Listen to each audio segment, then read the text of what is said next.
please subscribe and don't forget to press the bell icon to get notified whenever we upload a new video.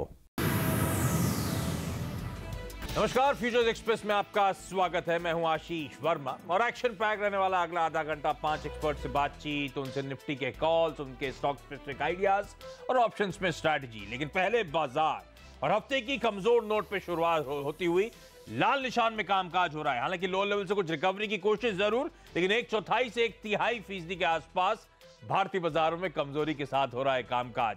आपको याद होगा Friday को जो weekly closing हमें मिली थी वो 10,200 के नीचे की थी, 10,195, और आज 10,150 के लेवल्स के हम नीचे स्लिप होते हुए नजर आए थे। हालांकि जैसे मैं कह रहा हूं, पिछले कुछ मिनटों में लो लेवल से एक रिकवरी आती हुई आपको नजर आएगी। तो एक समय भारतीय बाजार 0.5% कमजोर थे और अब 1/3% की कमजोरी के साथ हो रहा है सेंसेक्स और निफ्टी में कामकाज। क्यों दबाव है? दरअसल यूएस में शुक्रवार को तो फ्लैट से हल्के हरे निशान में कामकाज हुआ, तो यूएस से कोई दिक्कत नहीं थी।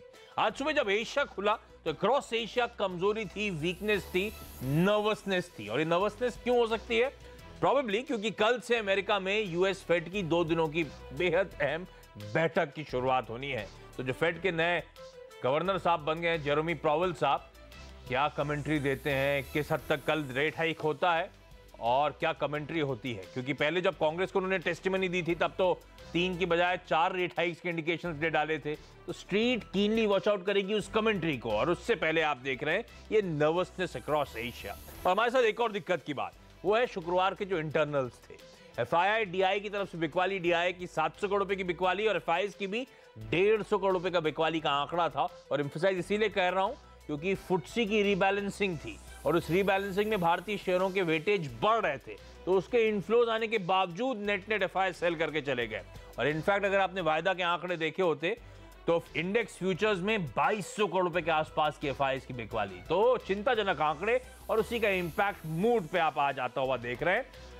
दोनों का इंपैक्ट है, ग्लोबल संकेत और हमारे इंटरनल, जिसके चलते ये प्रेशर है। बैंक निफ्टी भी 0.5% की कमजोरी के साथ, तो ऑलमोस्ट थोड़ा सा अंडर परफॉर्मेंस ज्यादा बेंचमार्क से नजर आएगा आपको, क्योंकि बेंचमार्क में तो कुछ लो लेवल से अच्छी रिकवरी और स्मार्ट रिकवरी है। सेंसेक्स तो अब ऑलमोस्ट सिर्फ 60 पॉइंट की कमजोरी के साथ इस समय कामकाज करता हुआ। अच्छा, बैंक्स की मैंने बात करी, लेकिन ब्रॉडर मार्केट्स अपने रडार पे रखें। मिड कैप, स्मॉल कैप्स 1 से 1.25% के आसपास की कमजोरी के साथ ये पॉकेट्स कामकाज करती हुई, और इसीलिए मार्केट ब्रेथ अच्छा खासा कमजोर, 1:4 या उससे ज्यादा का रेशियो, यानी कि 80-85% शेयर, जितने भी शेयर आज ट्रेड हुए हैं वो लाल निशान में। ये देखिए आप, ये मूड का इंडिकेटर है, ये मूड का गॉज है, और ये दिक्कत वाली बात, एडवांस डिक्लाइन। अच्छा, जहां तक आंकड़ों की बात है, 10,200 के लेवल्स पे बड़ी एग्रेसिव कॉल राइटिंग होती हुई आपको नजर आएगी, और इनफैक्ट यही 10,200 का स्तर है जहां पे कॉल और पुट के लिहाज से इस सीरीज में अच्छा खासा तगड़ा बिल्डअप, तो ऊपर की सीलिंग बनती है नियर टर्म की। 10,000 पुट पर आप देखेंगे तगड़ा एडिशन होता हुआ नजर आएगा, और इनफैक्ट इस सीरीज का सबसे मैक्सिमम पुट पे कहीं बिल्डअप है तो 10,000 के लेवल्स पे नजर आएगा।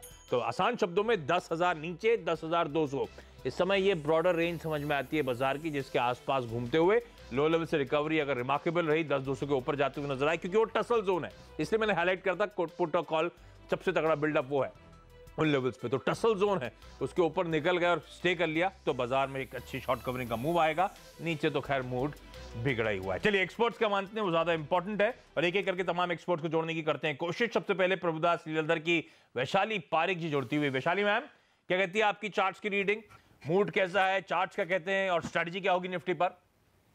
सो निफ्टी के इंडिकेशंस तो काफ़ी टाइम से आए थे सेल सिग्नल के लिए, और अभी भी सेल में ही है।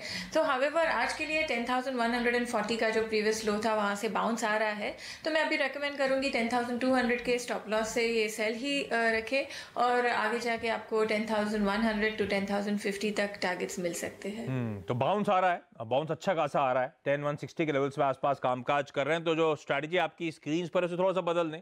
स्टॉप नहीं, स्टॉप लॉस तो 10,200 का ही मैम ने ऑलरेडी दे रखा है। 10,200 के स्टॉप के साथ ही सेल करने के सलाह। 10,100 और 10,50, 10,050 इन लेवल्स के लिए अप्रोच कर सकते हैं। अगले 2 से 3 दिनों में ये टारगेट्स हासिल हो सकते हैं। तो पहला कॉल बिकवाली का आता हुआ, और उछाल जो अब आ रहा है वो शायद और कन्विंसिंग होगा और रिस्क रिवॉर्ड फेवरेबल होगा बेच जाने के लिए बाजार को। वैशाली मैम के आगे बैंक निफ्टी पे स्टॉक स्पेसिफिक कॉल्स में बातचीत करूंगा उनसे फिर से जब लौटूंगा, लेकिन पहले निफ्टी की पिक्चर पेंट कर लें और बात करते हैं independent technical analyst Sarvendra Shrivastava साहब से। सर्वेंद्र, क्या कहता है आपकी रीडिंग? चार्ट्स को देखकर क्या लग रहा है, कितना प्रेशर और नियर टर्म मूड के साथ स्ट्रैटेजी क्या बनाऊं? नमस्कार आशीष जी। देखिए, थोड़ा दुविधा वाली स्थिति है। अब टारगेट्स आ गए हैं, जो हमारे medium term targets, initial targets थे, और जो हम लास्ट 3-4 महीनों में जो हम खाली सेल रिकमेंडेशन दे रहे थे पोजिशनल बेसिस पे, उसमें आई थिंक वो एक 210-100 का जो रेंज था 200 डे मूविंग एवरेज के आसपास, वहां हम आ गए। बट अभी भी कोई रिवर्सल का तो साइन आया नहीं है, तो उछाल में बेचने का ही राय रहेगी। लेकिन ये है कि मोटा मोटी बड़े टारगेट्स आ गए हैं। लॉन्ग टर्म 200 डे एवरेज जो एक्सपोनेंशियल है वो तकरीबन 2116-115 के आसपास है, तो उसके नीचे तो अभी फिलहाल नहीं सोचेंगे। तो उछाल में बेचें, 10,180 के आसपास बेचें, खाली आज के लिए या मैक्सिमम कल के लिए ट्रेड रहेगा। और उस समय लगाएं स्टॉप लॉस 2226 रुपए 60 पैसे के स्पॉट पे, और ये मान के चलें कि 200 डे मूविंग एवरेज एक्सपोनेंशियल 21 होएगा, तो 10,116 का टारगेट रहेगा। बहुत ही छोटा दायरा, बहुत ही छोटे टारगेट्स, कोई बड़ा कामकाज का ध्यान यहाँ से नहीं है। तो उछाल में बिकवाली करने के मौके ढूंढने चाहिए। लॉन्ग टर्म टारगेट जो सेट करे थे वो अचीव हो गए हैं, इसका मतलब सर्वेंद्र मोटा मोटी वीकनेस, प्रेशर, जो पिटाई थी वो फेज खत्म हो गया है, क्योंकि रिवर्सल के संकेत नहीं आ रहे हैं, कन्विंसिंग नहीं है, इसीलिए अभी भी उछाल में बिकवाली करने के मौके, यही कह रहे हैं आप, है ना? नहीं, देखिए, मीडियम टर्म टारगेट्स आ गए हैं, लॉन्ग टर्म टारगेट्स तो अभी भी नहीं आए। लॉन्ग टर्म जो थोड़े से लंबे अवधि के टारगेट्स रहेंगे वो तकरीबन 9700 निफ्टी के आसपास रहेंगे। बट उसके पहले, क्योंकि आप एक सारे स्टॉक्स अब लॉन्ग टर्म 200 डे के आसपास आ गए हैं, काफी शॉर्ट टर्म में ओवरसोल्ड हो गया है, तो एक बाउंस जिसको रूल आउट नहीं किया जा सकता है वो बिल्कुल आ सकता है। और लॉन्गर टर्म टारगेट्स तो मेरे हिसाब से अभी भी, जो हमने इनिशियली जब हमने बात की थी, तो 9700 के आसपास कहीं आएंगे। बट उसके पहले 1 से 1.5 महीने का एक बीच में बाउंस कहीं ना कहीं जरूर आएगा। अब वो यहाँ से आएगा या यहाँ से 100 पॉइंट 150 पॉइंट नीचे से आएगा, वो कहना मुश्किल है, या सीधा 9700 पे किसी कारण से चला जाएगा, वो भी कहना मुश्किल है। बट अगर हम उसका एक डिसिप्लिन देखें तो यूजुअली इतने बड़े फॉल के बाद एक करेक्शन तो बाउंस तो आता है।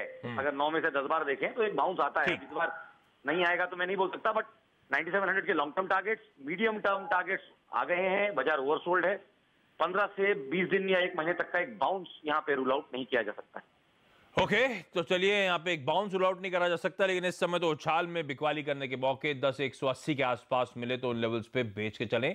टारगेट्स आपकी स्क्रीन पर। सर्वेंद्र, आपका स्टॉक आइडिया? बिल्कुल, स्टॉक आइडिया जैसे हमने लास्ट टाइम मंडे को बात की थी, लिस्ट वही रहेगी, उसी लिस्ट में से निकालना है जो आउट परफॉर्म कर रहे हैं अब तक, है ना? जी बिल्कुल, जो आउट परफॉर्म कर रहे हैं, जहां पे प्राइस तो चला है लेकिन मोमेंटम ने कंफर्मेशन नहीं दिया है। तो उसमें अशोक लेलैंड वापस आता है। लास्ट टाइम भी हमने इसको इनिशिएट कराया था, अभी वहां से नीचे ही है, दोबारा भी इनिशिएट कराएंगे। और ऐसा लगता है कि नीचे में 140 का स्तर ये स्टॉक छू सकता है, तो शॉर्ट करें। स्पॉट के लेवल्स हैं 140 का, नीचे में टारगेट 147.10 का एक स्टॉप लॉस रहेगा इंट्राडे। ओके, चलिए, एड्रॉइड फाइनेंशियल सर्विसेज के चीफ एनालिस्ट हिमांशु शर्मा साहब जुड़ते हुए। हिमांशु जी, आप क्या करेंगे निफ्टी पर? आशीष जी नमस्कार। मेरा नजरिया निफ्टी पे सेल का ही रहेगा आने वाले 1 से 2 ट्रेडिंग सेशन के लिए। तो मैं करंट लेवल पे सीएनबीसी आवाज के दर्शकों को सेल के ही रिकमेंड करूंगा। 10,080 के टारगेट रहेंगे इंटरमीडिएट, और 10,245 का एक स्ट्रिक्ट स्टॉप लॉस लगा के सेल निफ्टी फ्यूचर्स में कॉल में बना जा सकता है। ठीक है, तो बेचने के ही मौके ढूंढने। ये तीसरे एक्सपर्ट हैं जिनका मानना है बाजार में बिकवाली ही करनी चाहिए, और हिमांशु थोड़े और कॉन्फिडेंट साउंड करते हुए इन्हीं लेवल्स पे बेच दे। बाकी दोनों एक्सपर्ट्स कह रहे थे थोड़ा सा और बाउंस एक्सटेंड हो जाए तो बिकवाली करने के मौके, लेकिन एग्रेसिव टारगेट 10,080 के आपकी स्क्रीन पर। Himanshu, stock idea? Stock idea जो मैंने स्टॉक निकाला है वो मेटल सेक्टर से। अगर हम देखें तो मेटल सेक्टर में थोड़ा सा पिछले 3 से 4 ट्रेडिंग सेशन में देखें तो पिटाई चली, तो मैंने VEDL का स्टॉक जो इंटरमीडिएट जो मुझे लग रहा है कि आने वाले इंट्राडे में, आज के दिन में और कल के दिन में थोड़ा सा नीचे हो सकता है, तो मेरा इसमें VEDL में सेल का रिकमेंडेशन रहेगा। 280 के टारगेट रहेंगे इंटरमीडिएट, और 292 रुपए का एक स्ट्रिक्ट स्टॉप लॉस लगा के इसमें बनाया जा सकता है। ओके, तो पहला कॉल आया था अशोक लेलैंड, बिकवाली करने का मौका, और अब अगला स्टॉक है वेदांता, बेच के चलें इस स्टॉक को भी। चलिए, derivative-trading-research.com के को-फाउंडर मनीष शर्मा साहब जुड़ते हुए। मनीष जी, क्या करेंगे निफ्टी पर? नीचे एक बार 10,000 ना, ऑडियो नहीं आ पा रहा सर आपका, लेकिन आपकी स्ट्रैटेजी मेरी स्क्रीन पर आती हुई। 10,080 में कह रहा था एग्रेसिव टारगेट, तो ये चौथा निफ्टी पे कॉल आता हुआ। एक और बिकवाली करने की सलाह, 10,220 के स्टॉप के साथ 10,050 तक के टारगेट्स के लिए आप अप्रोच करें, और इनफैक्ट मनीष तो मानते हैं अगले 1 दिन में ही ये टारगेट हासिल हो जाएंगे, तो यहां से भी ऑलमोस्ट 100 पॉइंट के आसपास की वीकनेस नजर आती है। और मैं जिस रिकवरी की बात कर रहा था फिर से फिजल आउट होती हुई नजर आई है। वापस हम 10,150 के लेवल्स पे निफ्टी पे पहुंचते हुए आपको नजर आएंगे। तो एक्सपर्ट्स मान रहे हैं अभी भी बिकवाली करने के ही मौके, और स्टॉक भी आपकी स्क्रीन पर, और काफी सारे एक्सपर्ट्स के रडार पर ये स्टॉक है। टाटा स्टील, तो मनीष का भी मानना है यहाँ पे बिकवाली करें, और पिछले कुछ दिनों में जब लगातार शो कर रहे थे लास्ट वीक हमने, उसमें कई बार टाटा स्टील फीचर होता हुआ नजर आया था, बिकवाली के कॉल थे। मनीष का मानना अगले 1 से 2 दिनों में 600 का स्टॉप लगाएं, 570 तक के टारगेट स्क्रीन पे नजर आएंगे। चलिए, आखिरी एक्सपर्ट का मूड बदलता है या फिर वो भी बिकवाली करने की कॉल दे रहे हैं। kiranjadhav.com के सीईओ और को फाउंडर आशीष केलकर साहब जुड़ते हुए। आशीष जी, क्या करना है निफ्टी पर? Good afternoon Ashish ji. Nifty पे सेल के साथ ही जाना चाहूंगा, क्योंकि जिस तरह के पैटर्न फॉर्म होते हुए चार्ट के ऊपर दिखाई दे रहे, तो मैं लॉन्ग करने की सलाह बिल्कुल नहीं दूंगा यहाँ पे।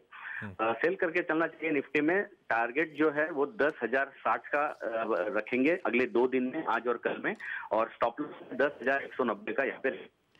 तो मुझे एक बात बताओ आशीष जी, आपकी ये तो आपने 1-2 दिन का टारगेट दे दिया, लेकिन इवेंचुअली कितनी वीकनेस आप देख रहे हो, कितना और प्रेशर माउंट होता हुआ नजर आएगा? चार्ट्स क्या कह रहे हैं?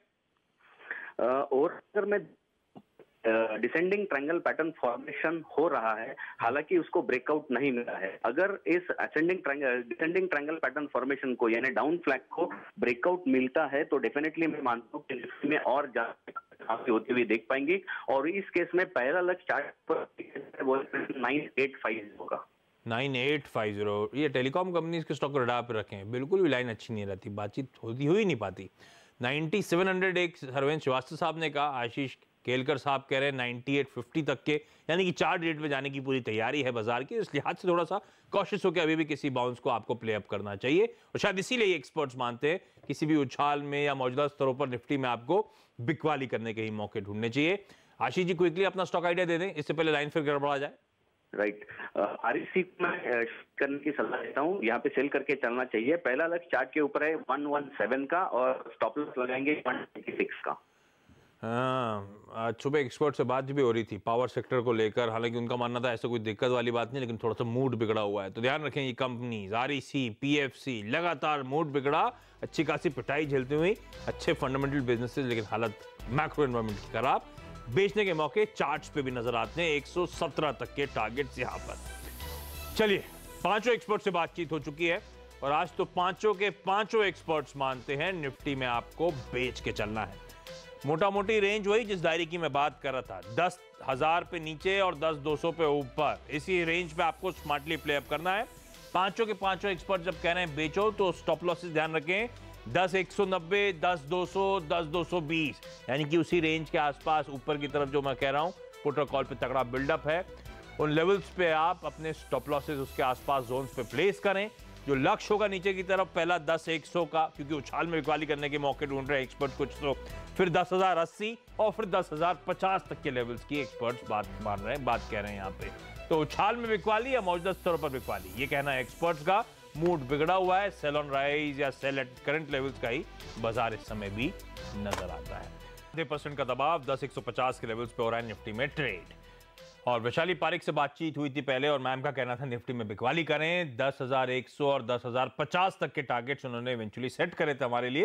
लेकिन मैम, बैंक निफ्टी अज्यूम कर रहा हूं इस तरह की वीकनेस तो बैंक निफ्टी के बिना आनी नहीं है, वहां पे भी दबाव। So bank Nifty also I think near term resistance आ रहा है 24,600, सो ये स्टॉप लॉस के साथ मैं सेल रिकमेंड करूंगी फॉर 24,200, 24,000। ओके, और आपके आज के स्टॉक आइडियाज? सो स्टॉक आइडियाज़ में मैं 2 बाय रेकमेंड करूंगी और 2 स्टॉक्स सेल। जैसे कि देख रहे हैं कि आज मेटल सेक्टर भी करेक्टिव मूव में है, तो उसमें से मैंने हिंडाल को चूज़ किया है सेल के लिए, फिर the stop loss of 224 for a target of 210 और 208। दूसरा सेल में रहेगा ICICI, सो 295 पे चल रहा है ये स्टॉक, और स्टॉप लॉस रहेगा 305 फॉर अ टारगेट ऑफ 285। और 2 buy calls, one is Tata Motors, just for the simple reason एक अच्छा सा सपोर्ट है अभी 335, 336 लेवल्स पे, so risk reward is favourable at this level. 327 के स्टॉप लॉस के साथ फर्स्ट टारगेट वुड बी 350। और दूसरा रहेगा बाय में लार्सन, बिकॉज लार्सन भी कंपैरेटिवली काफ़ी स्टडी रहा है, सो 1250 के स्टॉप लॉस से 1320 के टारगेट के लिए मैं बाय रिकमेंड करूंगी। Okay, thanks a ton ma'am आज जुड़ने के लिए हमारे साथ और बेहतरीन स्ट्रेटजीज बताने के लिए। तो 4 सेल कॉल, पहले एक्सपर्ट दे चुके थे, 2 और जोड़ लीजिए उसमें, हिंडाल्को और आईसीआईसीआई बैंक बेचने के मौके, और जो 2 स्टॉक्स फाइनली खरीदारी करने की सलाह जहां पे आई है, टाटा मोटर्स और लार्सन एंड टूब्रो यानी कि LNT, इन दोनों में खरीदारी करी जा सकती है। लेकिन चलिए, ऑप्शंस में कमाई के मौके बताने के लिए हमारे साथ हैं LKP सिक्योरिटीज के डेरिवेटिव एनालिस्ट गौरव बिस्सा साहब। गौरव जी हाय, गुड आफ्टरनून, बताएं क्या स्ट्रैटेजी है? Good afternoon. मैंने भी मेटल स्पेस में चूज किया है। एक अगर आप देखेंगे तो मेटल आज थोड़ा वीक है, उसमें से जो इंडिविजुअल नेम्स है वहां पे अभी शॉर्ट पोजीशन बनना शुरू हो चुका है, तो मैंने हिंडाल्को सिलेक्ट किया है। आज इसमें तकरीबन 4% के OI एडिशन हुए हैं, ब्रेकडाउन दिया है। अगर आप देखेंगे 220 के पुट ऑप्शन में सबसे अधिक मात्रा में कॉन्सेंट्रेशन था, जो ये दर्शा रहा था कि यहाँ पे जो इमीडिएट सपोर्ट ऑप्शन वाइज वो तकरीबन 220 का था और उसको ये तोड़ चुका है। तो नेक्स्ट हाईएस्ट जो OI कॉन्सेंट्रेशन है वो है 210 का, तो एक इमीडिएट टारगेट जो आता है वो 208 के करीब आ रहे हैं। तो वो प्रीमाइस पे आप 210 का पुट ऑप्शन बाय कर सकते हैं। इसमें जो आपका स्टॉप लॉस होगा 1.75 का होगा और ये डबल तकरीबन 6 रुपए के इसमें टच होने की संभावना है अगले 2 दिनों में।